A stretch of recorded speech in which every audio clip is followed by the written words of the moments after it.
자, 오늘부터 에스라서를 이제 나눌 겁니다. 에스라서는 모두 10장에 걸쳐서 진행이 될 텐데 10번에 끝날지는 모르겠어요. 오늘은 1장을 서론격이니까 함께 우리가 읽었습니다.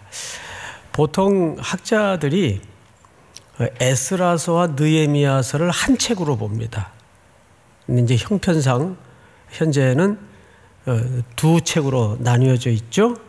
예. 그럼에도 불구하고 에스라서를 우리가 강의를 듣다 보면 느헤미야의 역사를 이렇게 엉켜서 살펴볼 수밖에 없어요. 동시대의 사건이기 때문에 그럴 수밖에 없습니다. 에스라는 이제 포로 귀환 과정에서 귀환한 선지자죠. 오늘 1절을 보시면 그 역사적 배경이 소개되어 있어요. 바사 왕. 여러분, 이 바사라는 표현은 한국식 표현이죠. 우리 그 프랑스를 우리말식으로 부르면 뭐라고 부르는지 아세요? 불란서. 이게 이제 한자 표기대로 부르다 보니까 그런 발음이 나오는데 원래 프랑스죠. 이게 바사는 우리말식 표현이고 원래는 페르시아. 근데 이 페르시아 제국의 그 왕이 고레스였습니다. 근데 이전에는 어떤 나라가 세계를 지배했던 형편이었는가 하면 여러분 익숙하게 잘 알고 있는 성경의 아주 중요한 그 무대가 되는 바벨론입니다. 바벨론이 천하무적의 국가였죠. 오늘날 뭐 이렇게 미국 같은 경우라고 생각하면 좋아요. 그러다가 세계가 격동의 시기에 들어갑니다. 그래서 새로운 강국이 일어나면서 바벨론을 먹어버려요. 그 강국이 바로 오늘 여기 등장하는 페르시아, 바사 제국입니다. 그러면 이런 격동의 역사와 유대민족, 그리고 오늘 이 글을 수천 년 후에 읽고 있는 이 독자에게, 나 한 사람이라는 개인에게 도대체 무슨 연결고리가 있길래 이 말씀이 우리에게 읽어야 되고 필요한 말씀이 될까? 분명히 중요한 연결고리가 있습니다. 원래 바벨론 제국 시대에 히브리인들은 끌려갔어요. 포로로 있는 중에 세계 질서가 재편이 된 겁니다. 그래서 페르시아에 의해서 바벨론이 망하면서 졸지에 유대 히브리인들은 어느 나라 속국이 되어버린 거죠? 예, 페르시아의 노예가 되어버린 거예요. 근데 이때 페르시아의 왕이 고레스입니다. 고레스가 왕이 되자마자, 그러니까 왕이라는 표현보다는 황제가 맞겠죠. 황제가 되자마자 1절을 잘 보세요. 바사왕 고레스 원년에 여호와께서 예레미야의 입을 통하여 하신 말씀을 이루게 하시려고, 놀랍게도 세계는 나름대로 힘의 균형에 의해서 먹히고 하는 격동의 역사로 난리가 났지만, 놀랍게도 하나님은 그 깊은 역사의 정통을 뭘로 관통하냐 하면 하나님의 계획으로 관통을 해버려요. 그러면서 이 역사의 격동 시기가 살금살금 하나님의 경영에 의해서 포로로 붙들려 있던 유대 히브리 노예들과 서서히 연결고리를 갖게 됩니다. 자, 이게 오늘 우리가 시간 속에 얹어진 인생들이 세상을 이해해야 되는 중요한 원리예요. 뭐냐 하면 우리는 이렇게 살죠. 주일 하루는 빵끝 하나님의 질서대로 살아요. 뭐 흉내라도 어쨌든 그렇게 살아요. 예배도 드리고 형제들끼리 자매들끼리 교제도 하고 뭐 정말 거룩한 날로 살죠. 근데 바로 월요일 아침이 되면 한 주간 동안은 또 세상의 질서와 힘의 논리로 버무려진 6일의 시간 속에 살아갈 수밖에 없어요. 이 둘은 적어도 우리 성도들의 삶의 패턴에서는 분리가 돼 있어요. 그래도 예수 믿는 사람들은. 그런데 하나님의 일하시는 방식은 이게 섞여 있단 말이에요. 그래서 우리가 젊은 날의 시간 속에 하나님의 의미와 뜻을 구분하기가 썩 쉽지가 않아요. 왜? 이게 섞여 있기 때문에. 우리는 나름대로 어쨌든 주일은 우리가 예배드리고 또 팀 모임 참석하고 집 모임 참석하고 나름 영적인 원리 속에서 살아가는 것 같아요. 그래서 6일은 어쩔 수 없이 일터에 던져져서 세상의 질서와 힘의 논리에 편승이 되어서 치열하게 살아가요. 요즘 그 박혜영 씨라는 작가가 쓴 그 젊은이들의 이야기가 나오는 드라마가 있죠. 나의 무슨 해방기? 나의 뭐죠? 에? 나의 해방기 맞나요? 제목은 잘 모르겠어요. 어제 1화를 봤는데 제가 그걸 끝까지 봐야 되겠더라고요. 왜냐하면 거기에 우리 청년들의 참 그 땀 냄새 나는 그리고 청년들의 그 소소한 이야기들이 그 어쩜 그렇게 리얼하게 대사라든지 삶의 현장들이 녹여져 있는지 깜짝 놀랐어요. 그래서 그 작가를 찾아봤더니 나의 아저씨라는 드라마를 쓴 작가더라고요. 예. 제가 그 아이유 때문에 그 드라마를 본 게 아니고 예? 그 이성균 씨의 목소리에 반해서 보기 시작했는데 그 참 인상에 남는 드라마였어요. 이런 걸 제가 시간이 남아서 보는 게 아니고 다 이 설교 준비 차원에서 보는 겁니다. 예. 제가 그 나의 무슨 해방기인가 그걸 보면서 1화를 보면서 우리 청년들의 삶이 다르지 않겠구나. 이렇게 참 고단하겠구나. 뭐 아예 그냥 경기도에 사는 사람들은 사람 취급도 안 하더군요.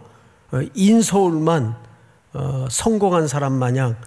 근데 시대의 정신이 그렇더라고요, 보니까. 세상이 그래요. 어쩔 수 없어요. 그래서 우리 청년들이 직면하는 현실은 더 지독하게 아픈 게 많겠죠. 저기 드라마를 보면서 한켠에 눈물이 나더라고요. 야, 참 이렇게 사는구나. 이렇게 치열하고 혹독하게 사는구나. 우리 저기 교육자님들은 꼭 보세요. 예? 우리 청년부 교육자님들은. 그러니까 하나님의 시간표가 그렇게 흘러가요. 이렇게 따로 구분되어서 흘러가는 게 아니고 이렇게 섞여서 흘러가기 때문에 우리가 하나님께 시선을 잠깐 떼면 이게 헷갈리게 됩니다. 하나님은 나를 잊은 건가? 도대체 이 세계의 이 격동과 내가 무슨 상관이 있을까? 이런 뜬금없는 질문이 자꾸 솟아나요. 지금 성경의 배경은 바벨론이 패망하고 새로운 신흥 제국이 일어난 때예요. 근데 그때에 놀랍게도 성경 기자는 예레미야에게 하신 하나님의 말씀을 이루시려고 이렇게 돼 있어요. 여기서 우리가 뭘 확인해야 되죠? 이 역사의 주어, 역사의 주권은 누구에게 있다? 하나님께 있다는 거예요. 그 하나님이 여러분들의 머리털까지 세신 바 되신 우리의 시시콜콜한 삶의 문제까지도 통치하시고 주관하시는 하나님이시라는 것을 잊어서는 안 돼요. 믿습니까? 자, 성경을 맞아 보십시다. 1절 하반절에 바사 왕 고레스의 마음을 어떻게 하셨어요? 감동시키심에 그가 온 나라에 공포도 하고 무슨 조서를 내렸어요. 자, 앞을 보실까요? 바사 왕 고레스 왕은 이방 왕입니다. 그렇죠? 근데 하나님께서 그 왕의 마음을 어떻게 하셨대요? 감동시키셨대요. 여기서 말하는 감동이라는 것은 거칠게 직역을 번역을 하자면 이런 뜻이에요. 확 잡아채서 마치 강력한 바람에 이렇게 탁 던져놓듯이 나의 어떤 힘으로 주체할 수 없는 움직임을 얘기하는 거예요. 이거 하는데 이게 내 힘으로 지금 어떻게 되는 문제가 아니라는 뜻이에요. 누구에게? 이방의 제국의 황제에게. 그럼 보세요. 그럼 이 사람이 하나님을 믿는 사람이었나? 그건 속단할 수가 없어요.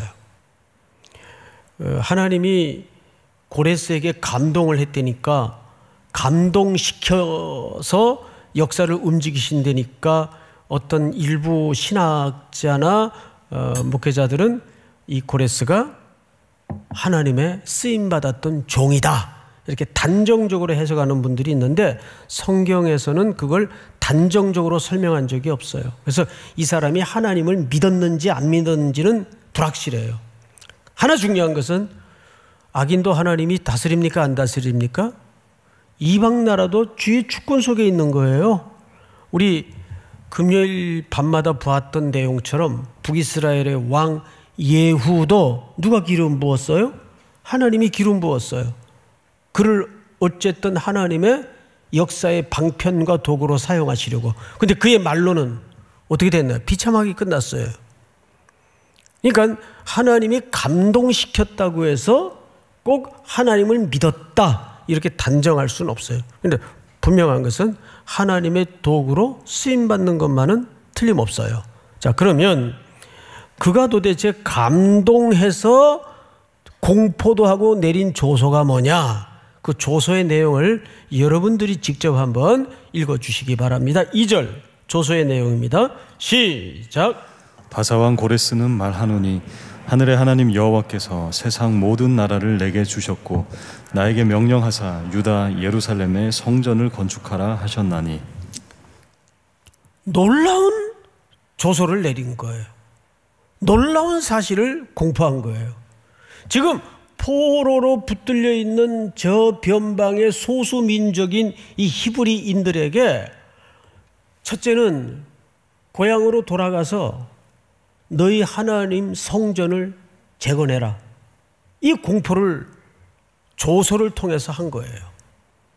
자, 여러분, 얼마나 이게 놀라운 일이냐 하면, 황당한 일인가 하면, 적어도 이 당시에 바벨론을 집어삼킨 제국 페르시아의 왕 고레스라면 이 족속 소수민족 외에도 많은 뭐가 있었겠어요? 속국이 있었단 말이에요.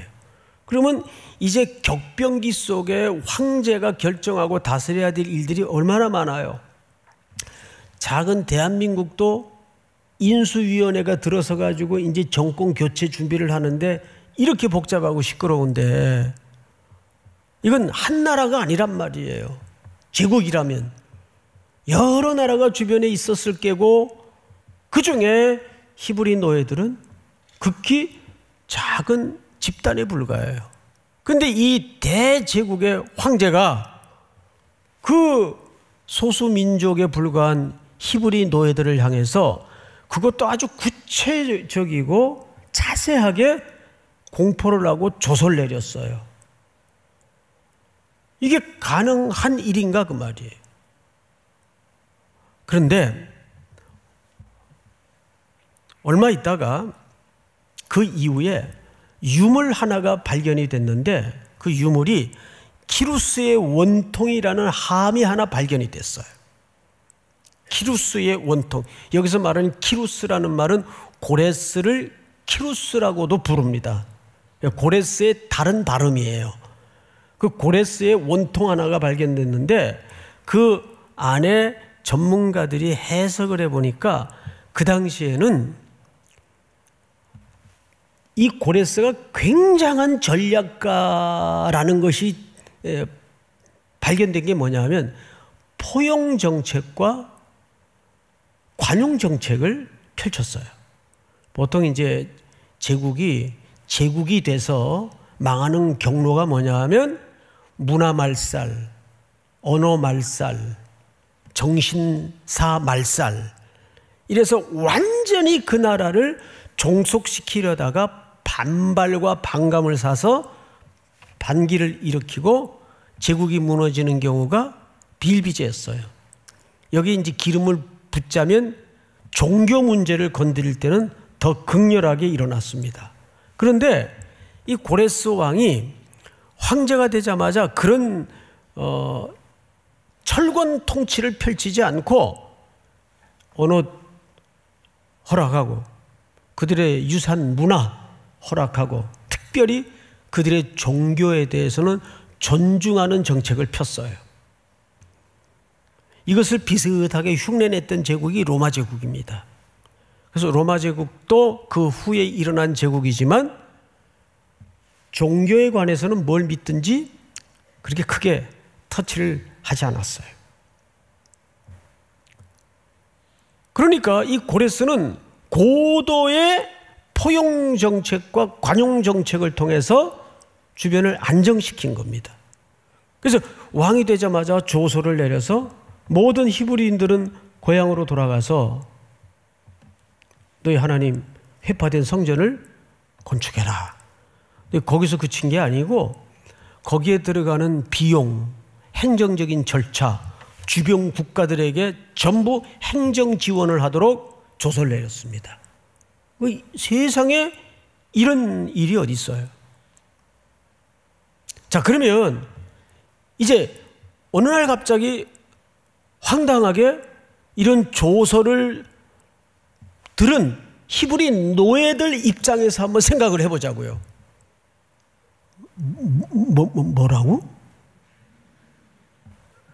돌아가라고? 왜? 글쎄 돌아가서 하나님 성전을 재건하래. 왜? 자, 보세요. 그들이 그 땅에 70년 가까이 있었어요. 수십 년 있었어요.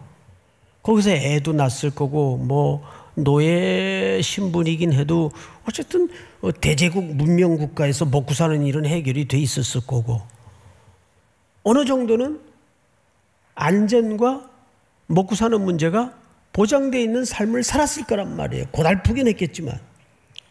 그러면 그 조서의 소식을 히브리 노예들이 페르시아 제국 아래 고레스 왕의 칙령과 조서를 통해 들었을 때 모두가 두 손을 들고 할렐루야 하나님이 살아계시는군요.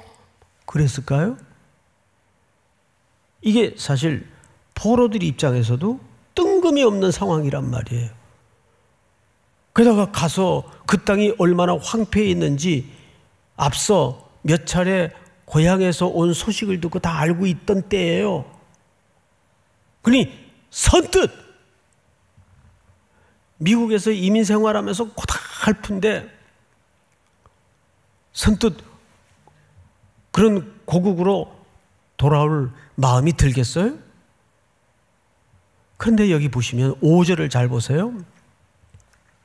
이에 유다와 베냐민 족장들과 제사장들과 레위 사람들과 그 마음이 하나님께 뭐를 받고? 감동을 받고. 자, 여기를 보세요. 하나님은 굉장히 논리적이고 합리적이고 이성적인 분이세요. 억지로 등을 밀어가지고 밀어붙이는 분이 아니에요. 누구도 감동을 하셨어요? 노예들의 마음도 감동하셨어요. 제가 어느 날 목회학 수업을 하다가 수업을 마쳤는데 한 학생이 상담을 하러 왔어요. 무슨 일이세요? 목사님, 오랜 고민이 있습니다. 저는 잘 나가던 회사에서 근무를 했었고 좋은 대학을 나왔고, 그럼에도 불구하고 이 모든 것들을 포기하고 저는 선교사로 나가기 위해서 청신신대원에 입학을 했는데, 그런데요, 제 아내가 제 비전에 동의하지 않습니다. 이걸 어떻게 해야 되나요? 아내를 두고라도 떠나야 되나요? 어떻게 해야 되나요? 부부인데 두고 떠난다는 것은 성경의 질서상 맞지 않잖아요. 그렇다고 비전의 문제 때문에 이혼할 수도 없고, 어떡하겠어요, 여러분들 같으면. 이런 유사한 논쟁이 미국 신학교 강의실에서도 종종 일어나요. 제가 잠깐 학교를 다닐 때도 이런 이슈가 있었어요. 근데 코리안 학생의 답변과 미국 학생들의 답변이 하늘과 땅만큼 달랐어요. 코리안 학생들은 그래도 사명이 먼저다. 불사하고 데려가야 된다. 동의하든 안 하든. 그러다 보면 그 선교사의 삶의 현장에서 아내가 결국은 동의하게 될 거다. 이건 조금 위험한 방법이죠. 저는 그렇게 생각하지 않아요. 그 학생에게 이런 답변을 드렸어요. 당신이 받은 소명이 분명하고 또 그 아내를 분명히 하나님이 주신 배필이라면 언젠가 그 아내에게도 똑같은 비전을 하나님은 주실 거다. 그때까지 너는 기다려야 된다. 그런 얘기를 했어요. 제가 답을 하고 나서도 어쩜 그렇게 지혜롭게 대답을 했을까? 그게 맞는 거 아니에요? 예? 소명이 분명하고 하나님이 맺어준 부부가 확실하다면 하나님이 이 친구의 비전을 포기하게 하시든지 아내에게 시간이 걸리더라도 동일한 비전을 주실 거라고 저는 확신해요. 그게 성경의 질서예요. 자, 고레스 혼자 이방 왕이 자, 너희들 돌아가라. 돌아가서 하나님의 성전을 지어라. 막 하나님께 감동이 돼가지고 그렇게 조서까지 내렸는데 행정 모든 지원 다 해주고 물자까지 다 도와준다고 했는데 포로들은 정작 별로 마음이 없어요. 그럼 그게 일이 되겠어요? 일이 안 된단 말이에요. 그래서 하나님은 누구의 마음에도 감동을 하세요? 포로들의 마음에도 감동을 하셨어요. 그럼 보세요. 이게 격동의 세계의 질서가 재편되는 역사 속에서 실질적으로 지금 이득을 보고 있는 게 누구예요? 유대 히브리 노예들이에요. 어쩌면 당장 이들은 지금 그 의미를 못 알아들을 수 있어도 돌아가 다시 신앙을 온전히 회복하고 성전을 재건하는 가운데 그들의 신앙도 분명히 재건되리라는 하나님의 그림이 있단 말이에요.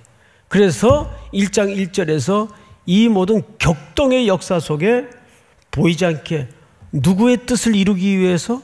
예레미야에게 하신 하나님의 말씀을 이루기 위해서. 그래서 우리가 그 예레미야의 말을 들어보자고요. 예레미야 29장 1절을 보시면 여호와께서 이와 같이 말씀하시니라.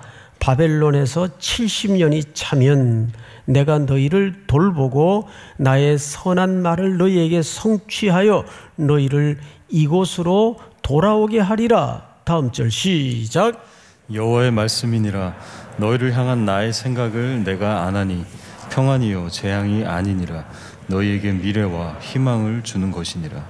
지금 이 선지자가 하나님께로부터 받았던 히브리인들에 대한 구원의 계획이 역사의 격동기 속에 지금 이루어지고 있는 걸 우리가 확인하고 있는 거죠. 여러분, 제가 지난 월요일 날 미국에서 열리는 KWMF 세계 선교사 서밋 컨퍼런스라고 해서 지도자 대회 강사로 초대를 받아서 급히 다녀왔습니다. 금요일 새벽에 도착을 했는데 저는 그냥 갈 때 일정도 너무 빡빡하고 비행기 이틀 있고 정작 미국에 머문 시간은 2박 3일밖에 없어요. 그런 일정에 제가 가야 되나 해서 주저했는데 그 집행부 임원들이 직접 저희 교회에 찾아와 가지고 강력하게 강사 요청을 하길래 또 내가 뭐라고 간다 안 간다 건방을 떠나 싶어서 예 알겠습니다. 그리고 이제 순종을 해서 다녀왔단 말이에요. 그래서 저는 이제 비행기를 탈 때 그냥 4시간만 채우고 좀 낮은 좀 쉬어야 되겠다. 전자상가나 좀 돌아보고 쉬어야 되겠다. 야무진 계획을 가지고 도착을 했는데 이게 코로나 이후에 그동안 전부 폐쇄되었던 우리 세계에 흩어져 있는 3만여 명가량의 선교사들 중에 대표들만 한 200명이 오셨어요. 그리고 그 대표들이 나름대로 오랫동안 코로나 기간 동안에 전략과 연구를 해서 발표하는 그런 컨퍼런스예요. 그러니까 굉장히 중요한 전략 컨퍼런스였더라고요. 그래서 1시간을 빼놓을 수가 없어요. 그래서 아침 8시부터 밤 10시까지 꼬박 앉아서 그 강의를 다 들었네요. 제가 2가지만 얘기를 할게요. 그 컨퍼런스의 주제는 코로나 이후에 세계 선교는 어떻게 될 것인가. 이게 큰 아젠다였는데 전문가들에 의해서 논문 발표를 통해서 제가 청취한 결론은 너무너무 놀라운 하나님의 경륜을 발견하지 않을 수가 없었어요. 그 전문가들이 이런 얘기를 합니다. 항상 세계사적으로 전염병이 일어난 다음에는 경제난이 일어난다는 거죠. 경제난이 일어나면 반드시 벌어지는 게 뭐죠? 전쟁이에요. 지금 기가 막히게도 똑같은 흐름으로 저 동유럽 쪽에서 전쟁이 벌어지고 있어요. 이 21세기 이 문명 천지에 전쟁이 벌어지고 있어요. 그럼 전쟁이 벌어지면 발생하는 게 또 뭐죠? 난민 문제예요. 그리고 그 주변 국가와 세계인들의 그 영적인 공포예요. 야, 이러다 우리도 이 덤탱이 쓰는 거 아닌가? 한국도 지금 긴장하고 있단 말이에요. 미국도 긴장을 하고 있고, 러시아는 말할 것도 없고, 가장 비참한 것이 우크라이나 백성들이고 터전을 잃어버리고 지금 동유럽 국가로 쏟아져 나오고 있는 난민들 문제예요. 그래서 그 주변에 동유럽 국가에 파송된 선교사님들이 이 너도 나도 할 것 없이 전부 쏟아져 마음을 먹고 힘을 모아가지고 지금 그들을 돕고 있는데 뜻밖의 얘기를 해요. 목사님, 제가 우크라이나에서 지금 사역하다가 왔는데 전도지 가지고 그냥 던지는 대로 그리스도를 구주로 영접합니다. 그 이런 표현을 써요. 대추수의 기회입니다. 대추수의 기회. 그러니까 전염병, 경제난, 전쟁, 난민, 공포의 심령들, 거기다 복음만 던져도 어디서든지 추수가 이루어진다는 거예요. 이걸 대추수의 기간이다. 이게 선교사적으로 세계를 바라보는 정확한 사이클이라는 거예요. 우리나라도 언제 제일 교회가 부흥했는지 아세요? 전쟁 끝나고 난 다음이에요. 6.25 직후에 가장 강력한 부흥이 일어났어요. 그런데 그 다음에 선교사들이 너나 할 것 없이 던지는 말에 제가 가슴이 아팠던 거는, 근데 목사님 지금 선교사 동원이 안 됩니다. 그리고 동원하는 나이대가 몇 살인지 아십니까?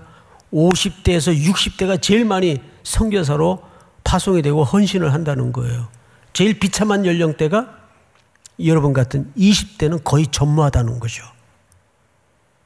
20대는 이제 선교사 동원에 거의 백지 상태라는 거예요. 그래서 그 가슴 아픈 보고를 받고 비행기를 타고 인천공항에 내렸는데 메일이 한 통 들어왔어요. 뭔가 하고 열어봤더니 시드 선교회에서 20대 선교사들을 찾는 초대의 글이 3.1교회 담임 목사 앞으로 보내어져 왔더라고요. 목사님, 제발 청년들을 좀 선교사로 보내주십시오.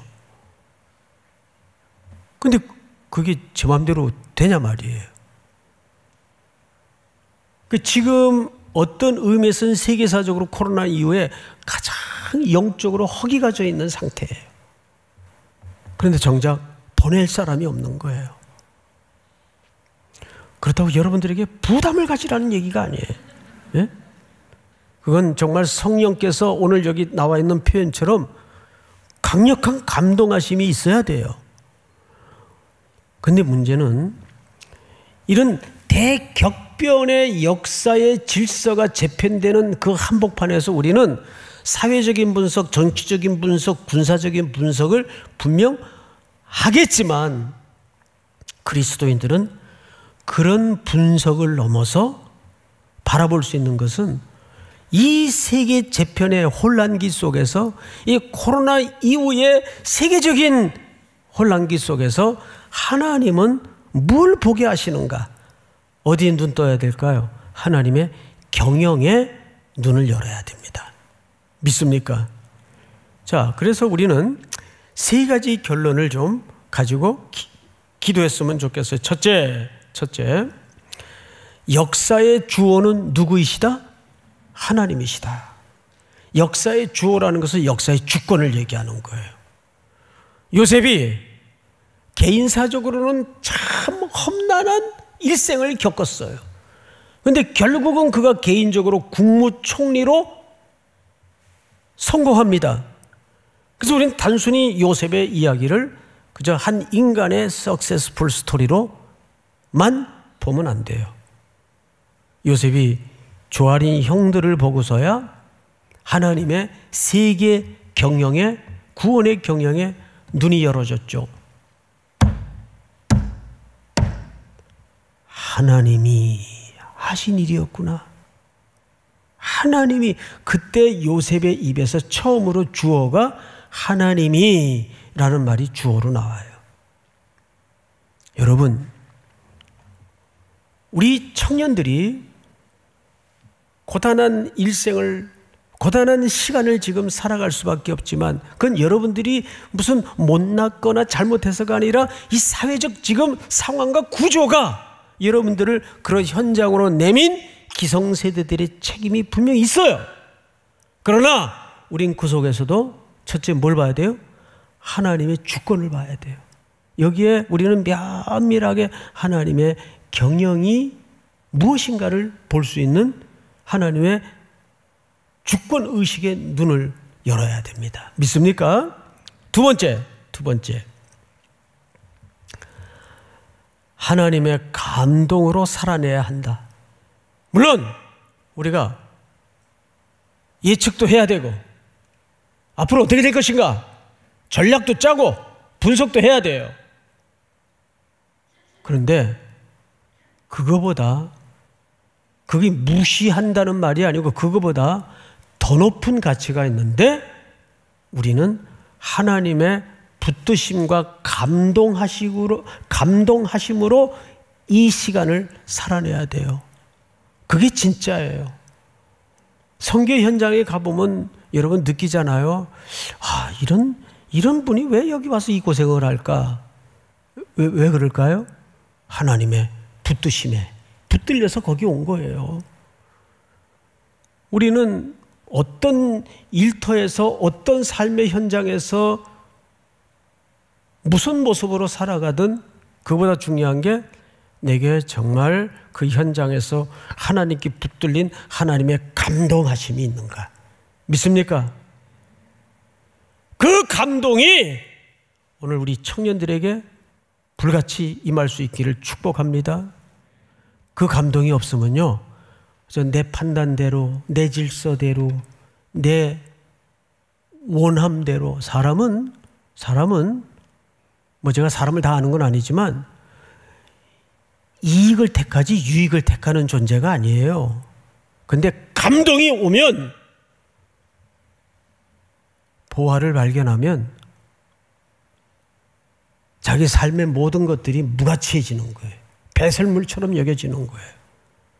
거기에 눈 열어지는 청년들이 많을 때 조국 교회와 조국 대한민국은, 하나님의 나라는 희망이 있는 겁니다. 마지막 세 번째로,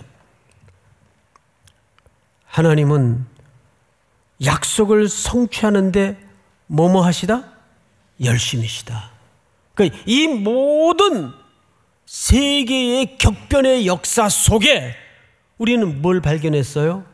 하나님이 예레미야를 통해서 이 히브리 노예들을 구원하시겠다는 하나님의 열심을 발견하지 않습니까? 그 하나님의 열심이 여러분 생애 속에도 있을까요, 없을까요? 있단 말이에요. 있단 말이에요. 분명히 있어요. 믿습니까? 이 세 가지 약속을 붙들고 또 한 주도 담대하게, 용기 있게, 감동에 붙들려 살아내는 복된 한 주간이 될 수 있기를 축원하고 축복합니다. 다 일어나십시다.